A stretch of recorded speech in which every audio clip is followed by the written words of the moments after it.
Gram सभा भरतपुर से युवा योग्य शिक्षित प्रतिष्ठित प्रधान पद के प्रत्याशी आदरणीय हेमंत सिंह जी को भारी से भारी मतों से विजयी बनावे। जय हो। Shyam Dubey music by Shyam Dubey music by Shyam Dubey music by Shyam Dubey.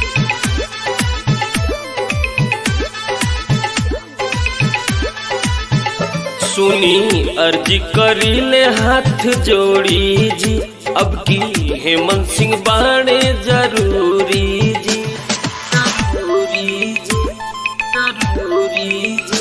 सुनी अर्जी करीले हाथ जोड़ी जी, अब की हेमंत सिंह बाणे जरूरी जी। होई है विकास ई न बतिया भूलई है, भैया बाबू चौचाए चाची हेमंत सिंह के जीतई है। भैया बाबू चौचाए चाची हेमंत सिंह के जीतई है, हेमंत सिंह के जीतई है।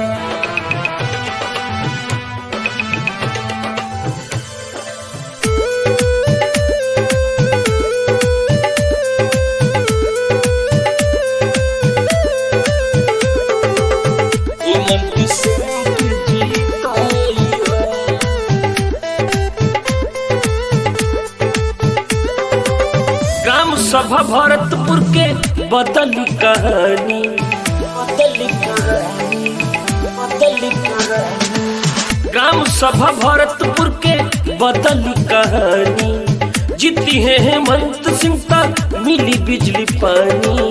होई है विकास ई न बतिया भूलई है, भैया बाबू चौचाए चाची हेमंत सिंह के जीतई है। भैया बाबू चौचाए चाची हेमंत सिंह के जीतई है, हेमंत सिंह के जीतई है।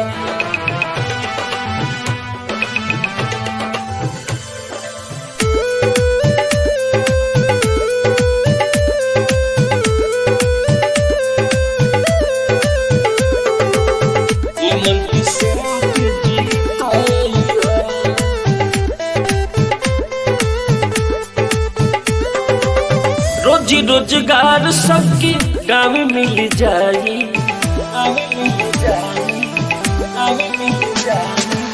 रोजी रोजगार सबके गाँव में मिल जाई।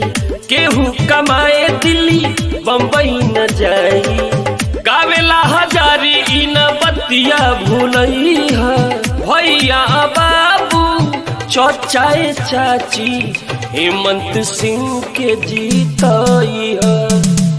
भैया बाबू चौचाए चाची हेमंत सिंह के जीतई है, हेमंत सिंह के जीतई है।